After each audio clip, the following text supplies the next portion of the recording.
화요일 새벽 기도에 오신 사랑교회 성도 여러분 환영하고 축복합니다. 잠시 후에 사도신경 하심으로 새벽 기도를 시작하도록 하겠습니다.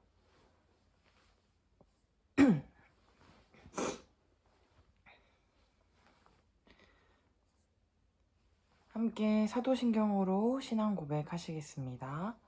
전능하사 천지를 만드신 하나님 아버지를 내가 믿사오며 그 외아들 우리 주 예수 그리스도를 믿사오니 이는 성령으로 잉태하사 동정녀 마리아에게 나시고 본디오 빌라도에게 고난을 받으사 십자가에 못 박혀 죽으시고 장사한 지 사흘 만에 죽은 자 가운데서 다시 살아나시며 하늘에 오르사 전능하신 하나님 우편에 앉아 계시다가 저리로서 산자와 죽은 자를 심판하러 오시리라. 성령을 믿사오며 거룩한 공회와 성도가 서로 교통하는 것과 죄를 사하여 주시는 것과 몸이 다시 사는 것과 영원히 사는 것을 믿사옵나이다. 아멘. 찬송가 274장 나 행한 것 죄뿐이니 함께 찬양하시겠습니다.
정결한 마음 그 속에서 신령한 빛이 오니 이러한 마음 나오려면 눈 가지고 밝으리라.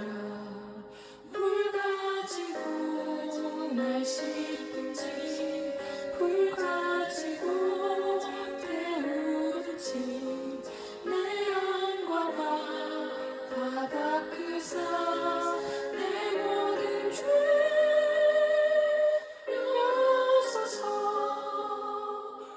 모든 행실 다 고치고 악한 생각 다 버려도 주 앞에서 정결하고 사랑치를 못하리라.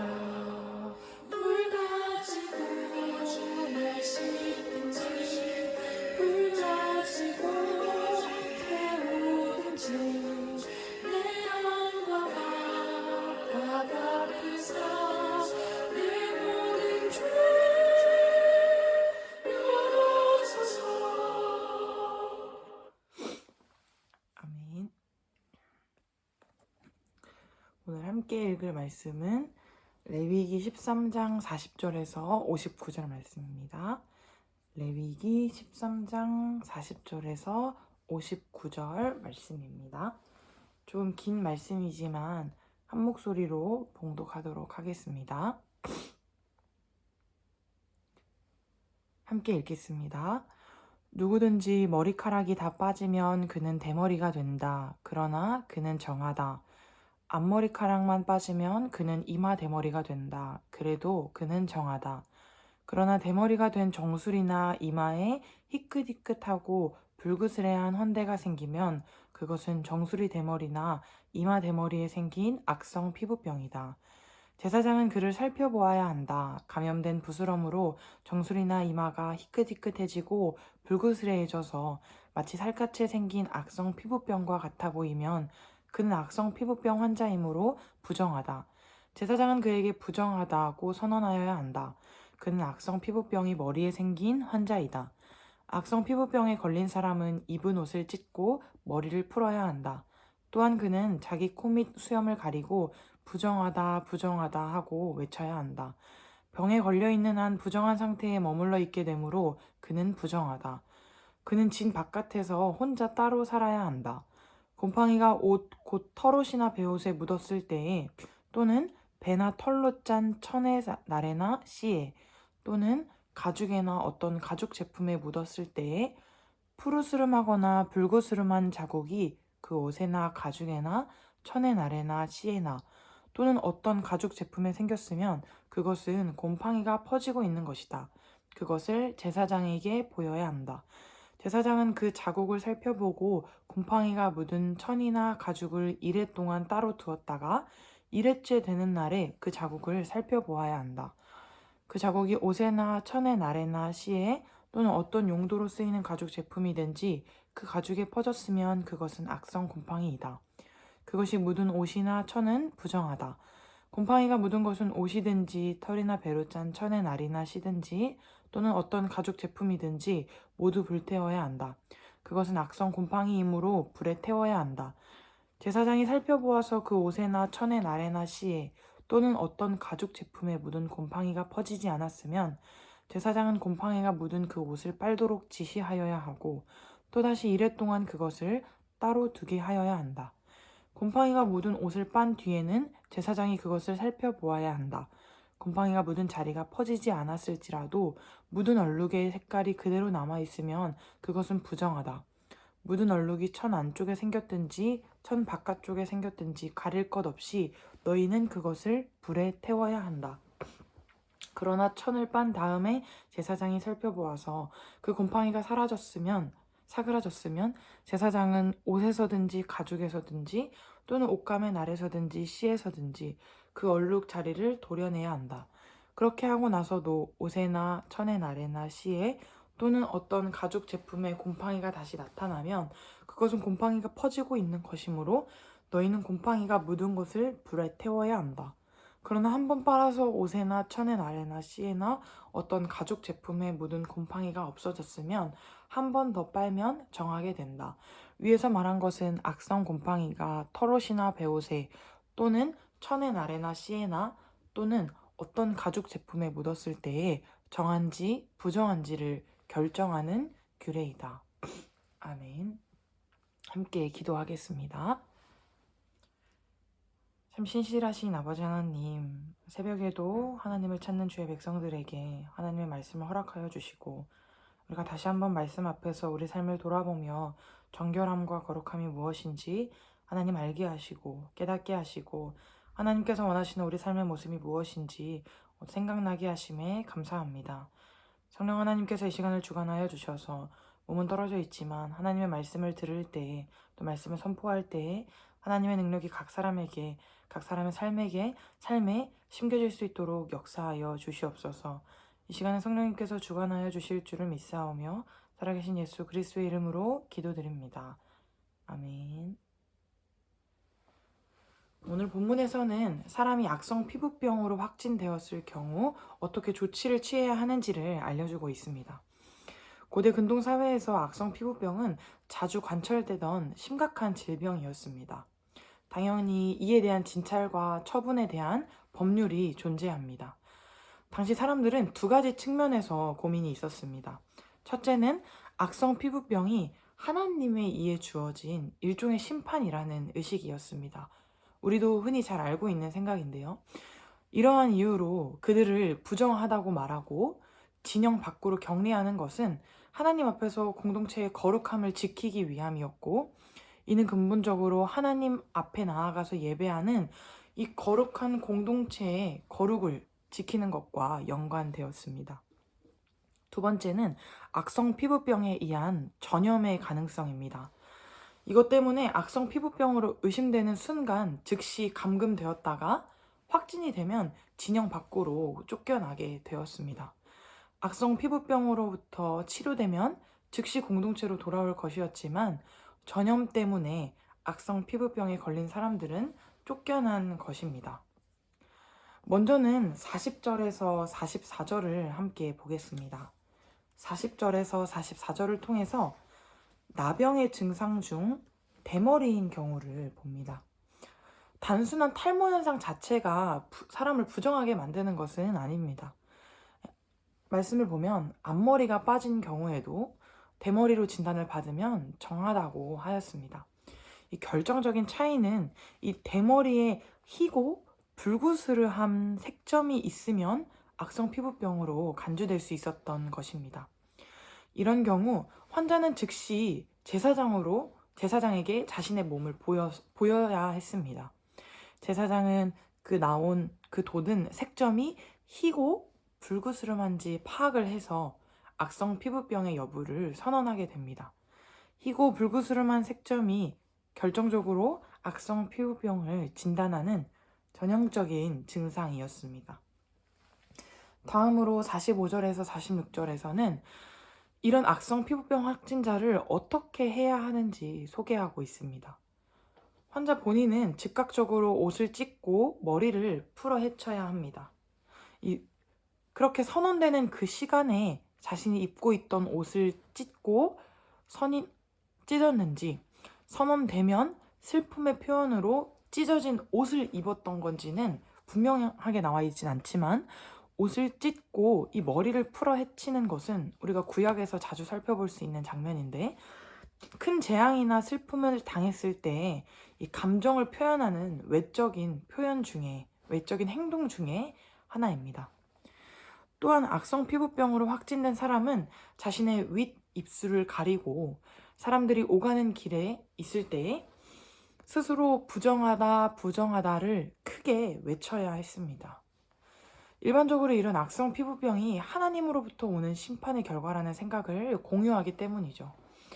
이 앞서 말씀드렸던 옷을 찢고 머리를 푸는 것은 수동적인 표현으로 언급되었습니다. 그러한 반면에 이 윗입술을 가리고 외치는 일은 지속적으로 스스로 감당해야 하는 일로 간주되었습니다. 윗입술로 번역된 이 단어가 턱수염으로도 번역되기 때문에 단순히 이 윗입술을 가리는 것이 아니라 얼굴의 하관 부분을 지칭하기도 합니다.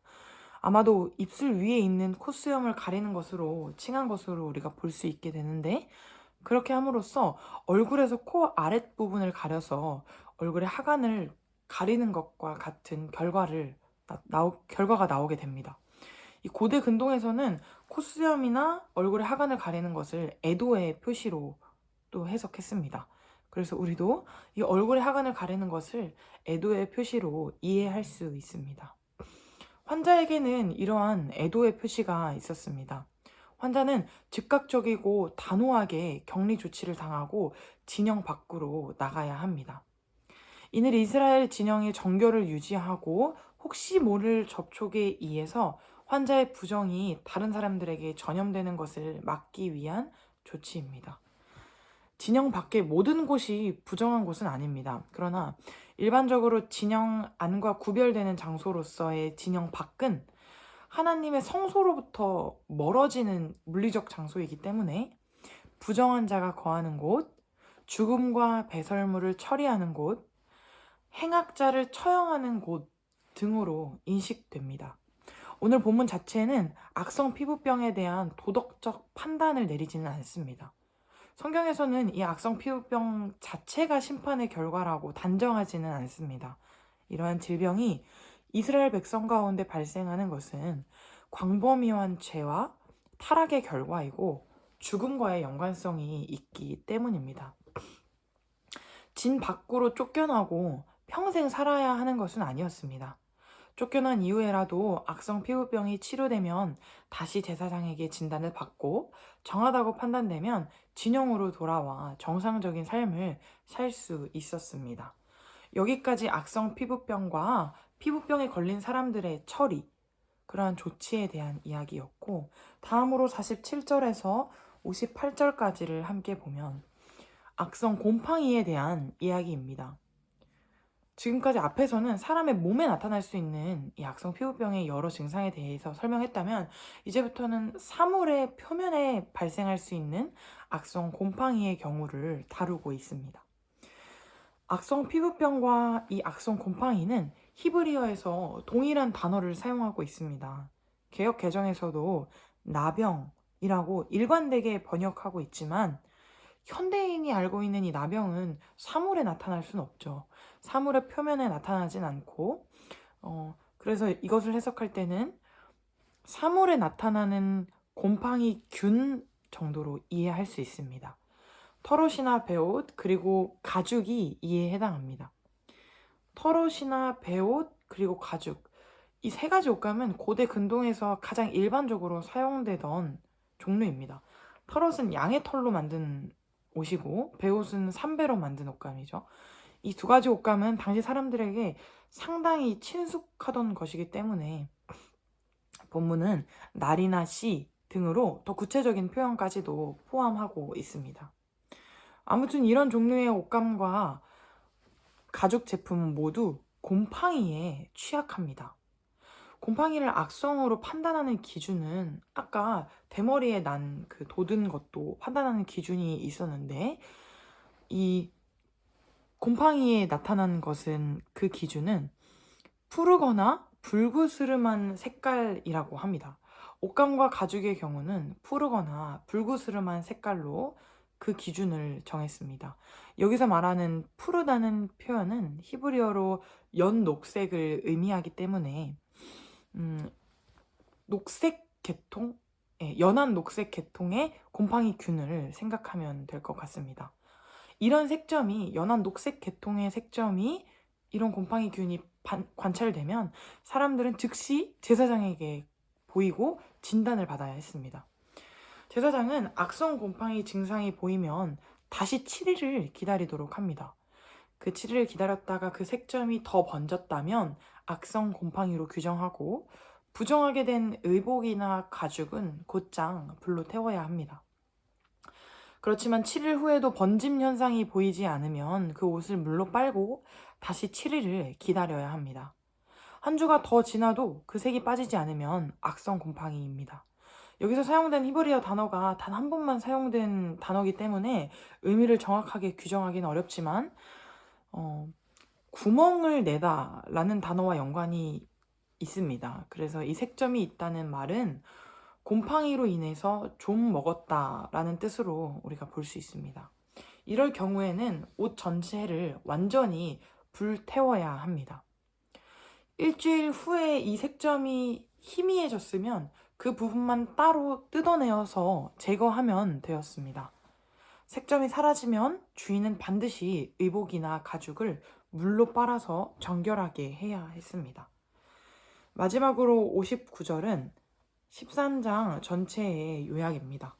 사람에게 있는 이 악성 피부병에 대해서는 언급하지 않고 있고, 의복과 가죽에 생긴 악성 곰팡이 규정만 요약하고 있습니다. 이 본문의 나병 색점 진단 방식이 털옷이나 베옷, 그 날이나 씨, 가죽으로 만든 모든 것에 발생한 악성 곰팡이 색점에 대한 진단을 위한 것이라고 요약합니다. 그 판단의 결과는 정함과 부정함을 올바르게 분별하기 위함입니다. 고대 이스라엘 백성들에게 있어서 이 정결을 유지하고 성소로 나아갈 수 있도록 거룩하게 구별되는 것이 얼마나 중요한지 상기시키고 있습니다. 이 사람에게 감염되는 악성 피부병은 사람에게 보다 직접적인 죽음의 공포를 가져다 주지만 옷이나 가죽, 그리고 다음 14장에 언급될 이 건물 등에 나타나는 악성 곰팡이는 약간 다른 측면이 있습니다.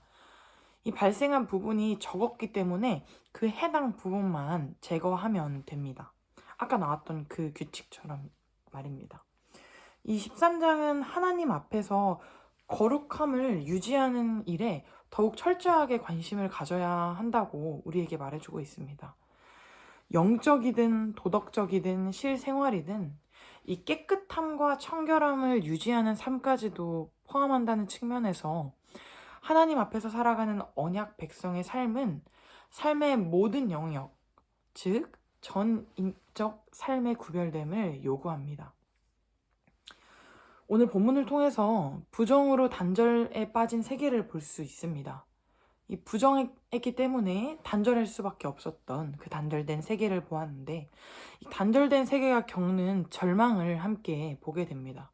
이 머리에 생긴 악성 피부병을 가진 이 나병 환자, 의복이나 가죽 물품에 생긴 곰팡이 등은 부정함의 대표적 양상들입니다.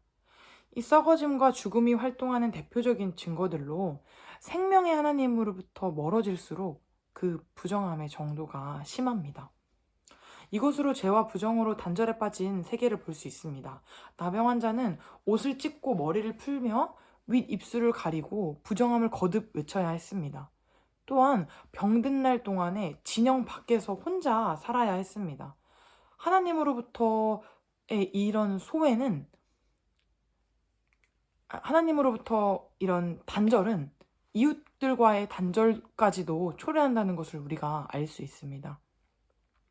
그 부정한 사람이 겪는 소외와 절망은 곧 하나님으로부터 단절된 세계가 처한 현실입니다. 하나님으로부터 소외는 관계의 단절과 고독한 절망을 초래함을 다시 한번 알 수 있습니다.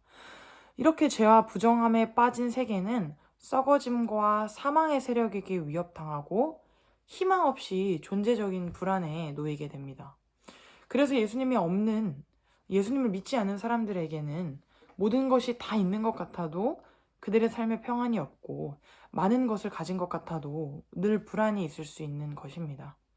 그래서 죄 때문에 하나님과 단절되어 살아가는 사람들은 늘 썩어짐과 그 죄에 종노릇하면서 살아갑니다.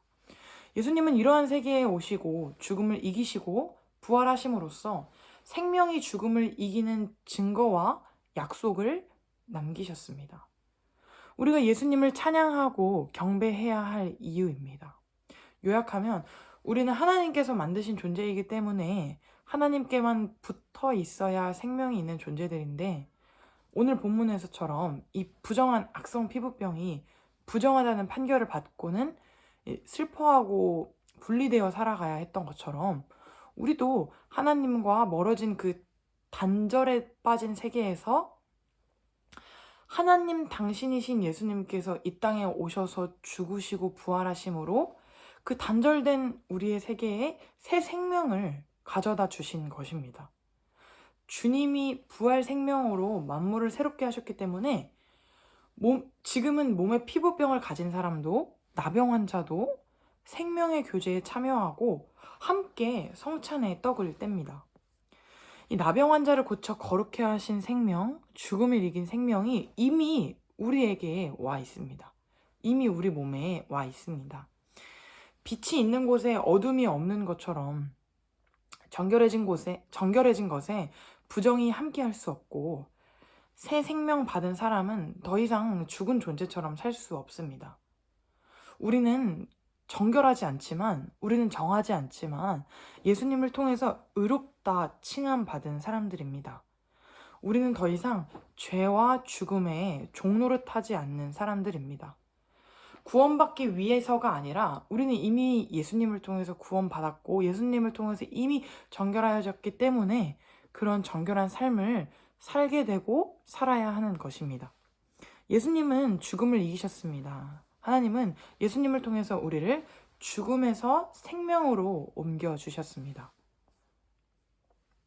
오늘도 우리가 마주할 수많은 문제와 고통과 질병 앞에서 우리가 좌절하지 않고 낭망하지 않고 하나님을 찬양하며 하나님의 영광을 기대하며 나아갈 수 있는 것은, 우리에게 정말 생명이라는 것은 하나님과 단절되지 않는 것인데 하나님께서 이미 은혜로 이루어 주셨기 때문입니다.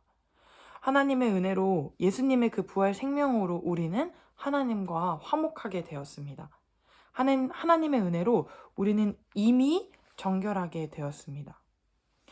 또한 동시에 하나님의 은혜로 우리는 아직 정결하지 않은 이 세상에서 정결함을 추구하며 살아야 합니다. 우리는 예수님의 은혜로 거룩하신 하나님의 자녀들이 되었고, 그런 우리는 성령의 도우심으로 오늘도 나의 삶이 더 거룩하고 더 정결하여지도록 애쓰고 힘써야 합니다. 하나님은 거룩하신 분이시기 때문에, 하나님은 정결하신 분이시기 때문에 하나님과 함께하기 위해서는 우리도 정결해야 하기 때문입니다. 이 두 가지 양면성을 다 기억하는 저와 여러분 되시길 소망합니다. 예수님의 은혜로 우리는 거룩하신 하나님의 자녀가 되었고, 성령님의 도우심으로 오늘도 더 거룩에 가까워져야 한다는 이 두 가지 양면성을 꼭 기억하는 저와 여러분 되시기를 소망하겠습니다. 함께 기도하겠습니다. 거룩하신 하나님, 오늘도 마주할 수많은 문제와 관계와 어려움들을 하나님 앞에 털어놓기 위하여 나아온 주의 백성들을 기억하여 주심에 감사드립니다. 하나님, 오늘도 수많은 어려움이 있지만 우리에게 새로운 생명 주심에 그 새로운 생명을 예수님을 통해 허락하여 주심 또한 감사드립니다. 하나님, 우리가 예수님의 은혜로 거룩하신 하나님의 자녀들이 되었음을 기억하고 오늘 하루를 살아갈 때에 성령의 도우심으로 우리의 삶이 더욱 거룩하고 더욱 정결하여지도록 애쓰고 힘써야 한다는 것을, 그러한 것을 성령 하나님께서 도우신다는 것을 기억하는 저와 사랑교회 성도들이 될 수 있도록 인도하여 주시옵소서. 오늘도 하나님께서 우리에게 새로운 생명 허락하여 주셨기 때문에 거룩하고 정결한 삶으로 하루를 채워가게 하실 것을 믿음으로 고백하는 그러한 믿음의 사람들이 되는 저와 사랑교회 사람들이 될 수 있도록, 성도님들이 될 수 있도록 붙잡아 주시옵소서. 오늘도 이 새벽에 함께하여 주심에 감사드리며 살아계신 예수 그리스도의 이름으로 기도합니다. 아멘. 함께 주기도문으로 새벽 기도를 마치겠습니다. 하늘에 계신 우리 아버지여, 이름이 거룩히 여기심을 받으시오며 나라가 임하시오며 뜻이 하늘에서 이루어진 것 같이 땅에서도 이루어지이다. 오늘 우리에게 일용할 양식을 주시옵고 우리가 우리에게 죄 지은 자를 사하여 준 것 같이 우리 죄를 사하여 주시옵고 우리를 시험에 들게 하지 마시옵고 다만 악에서 구하시옵소서. 나라와 권세와 영광이 아버지께 영원히 있사옵나이다. 아멘. 오늘도 믿음으로 승리하시는 하루 되시길 소망합니다. 감사합니다.